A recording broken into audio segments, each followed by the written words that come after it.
Good morning and welcome to my kitchen. Today I will be making Bundt cake. We are in November now. Thanksgiving is around the corner. Next comes Christmas. And then time flies, so soon after will be Easter. In Poland, very popular cake for all those occasions is Bundt cake. I will be using mascarpone cheese for that moist texture. Welcome to my kitchen. Thank you for watching. Ingredients for today: 2.5 cups of flour, which is about 300 grams, 2 teaspoons of baking powder, pinch of salt, 1 cup of sugar, either lemon or orange extract, really your preference, 250 grams of mascarpone cheese, 150 milliliters of oil, and 5 eggs. And this is what I need for my cake today. What I want to start with is beating eggs and sugar. And while my eggs and sugar are in the mixer, I also want to beat up. I want to mix mascarpone cheese in a separate bowl because later I will add this mascarpone cheese into the eggs mixture and it will be easier to blend it, mix it well. Sometimes the English plays tricks on me. English language plays tricks on me.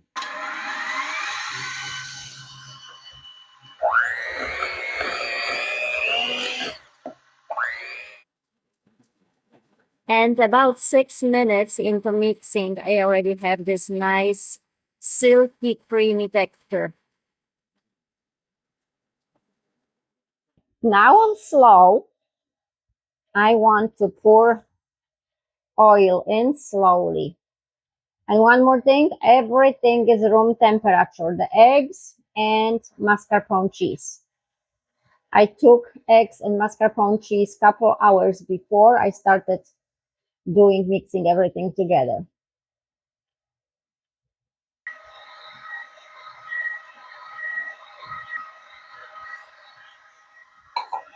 And also extract of your choice if you want to have orange added to it or lemon. I like the orange one, so today I will get a couple drops of the orange extract. When it's Christmas time, I will put the lemon. And now, without the mixer, slowly, I want to mix in the mascarpone cheese.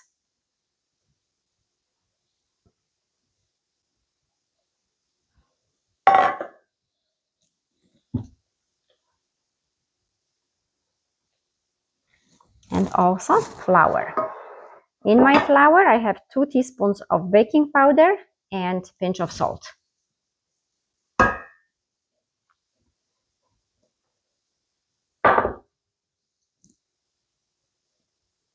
I just want to fold the flour in. And my oven is preheating to about 345.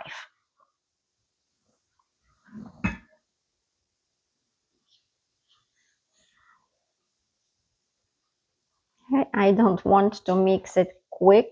I don't want to mix it fast. I don't want to over mix it. Just want to gently fold the flour in. And I want to mix it to a point when I don't see any visible flour. And I will come closer to show you the texture of it.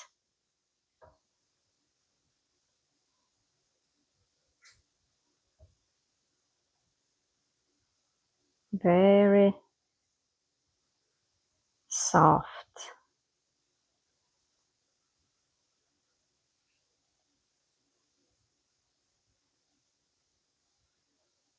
Very soft and silky.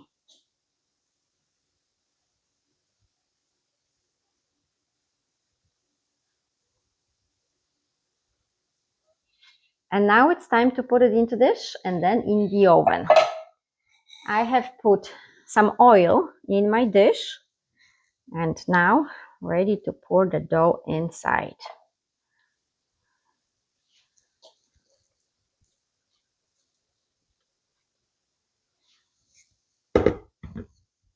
And what I want to do, I want to add a teaspoon of cocoa powder. So I will have this chocolate on top.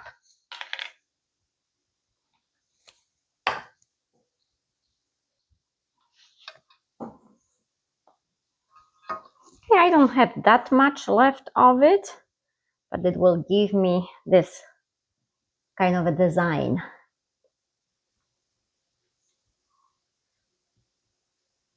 Okay, and I want to incorporate it into that dough.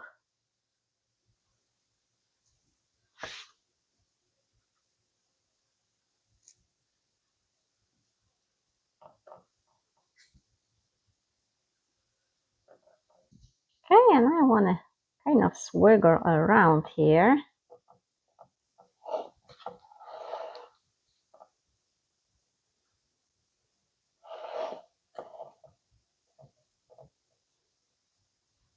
And I will come closer again to show you.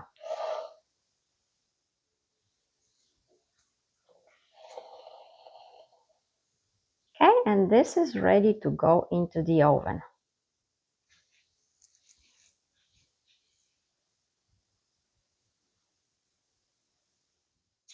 Okay, for me it took 45 minutes.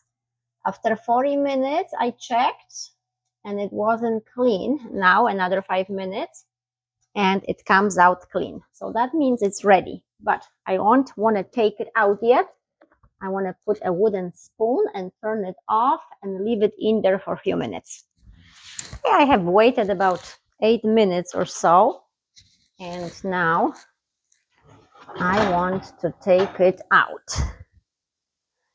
I will wait additional few minutes so it cools off a little bit and then take it on that cookie sheet.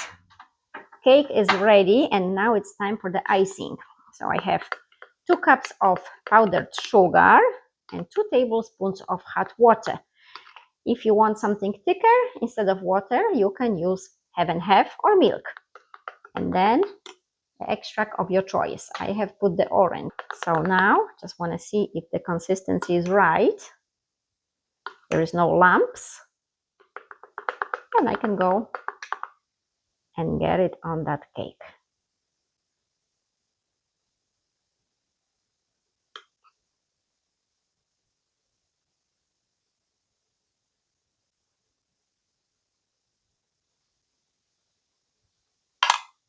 Okay, if you want to put powdered sugar on top, you can. Otherwise, you can leave it the way it is. Cake is done. Time to cut it and see the inside. Let's see what the design is.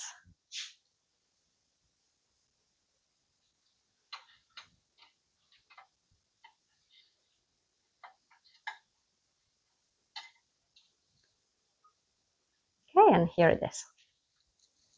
Okay, here is a closer look, and you can see even on that video, you should be able to see it is moist, not dry at all.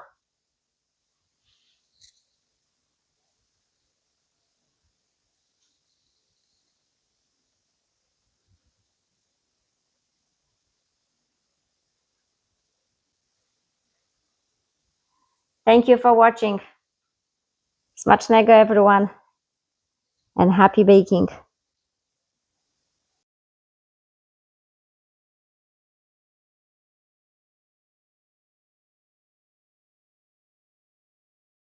I would like to let you know why I am a big fan of using scale instead of the cups. I do put measurements in cups, so it's easier. As you know, I'm from Europe, so everything for me is in grams. And here in United States, any recipes you have is usually in cups. But I want you to pay attention to one thing, so take it as a tip. I learned by mistakes because I've done it before. So I have put together a flour, the same flour, all-purpose flour, into the same measuring cups. Exactly 2 cups in here and exactly 2 cups in here.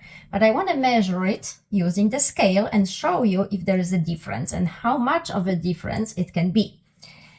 So here is the first 2 cups of flour, as you can see, 2 cups. And here is exactly 2 cups. All around. No cheating.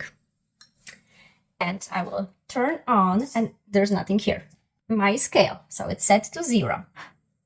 Maybe I should show you. So it's set to 0. If you can see. Okay, and I will put the first 2 cups in. And it says it is 248 grams. So now I will take this into a different cup, and it's empty. Put it back. It comes back to 0. And now the other 2 cups. All of it. And this one is 314. So now you can see that 2 cups are not created equal, right? They do not measure on a scale the same. So why is that? Well, it's all about handling the flour. If we are gentle with it, the flour is fluffy, it's light, and then 2 cups, nice fluffy flour. If you handle the flour, shake it, kind of bang it, on the surface somewhere, it loses its volume because it becomes dense. So you keep adding to have exactly 2 cups, right? Well, but it's much, much more heavier. It's much, much more flour that you need. So if you ever had a cake and you tried to follow the measurements and directions and the cake wasn't quite the way you hoped, it wasn't as fluffy, it wasn't as delicate, it wasn't as soft, well, maybe because there was too much flour. So it's just a tip, and I hope you will find it helpful to kind of pay attention to how we handle flours. I know how it is when you bake something and you put your heart into it, time into it, and then it doesn't come out the way you hope for. And it's frustrating. So I hope this helps. Thank you for watching.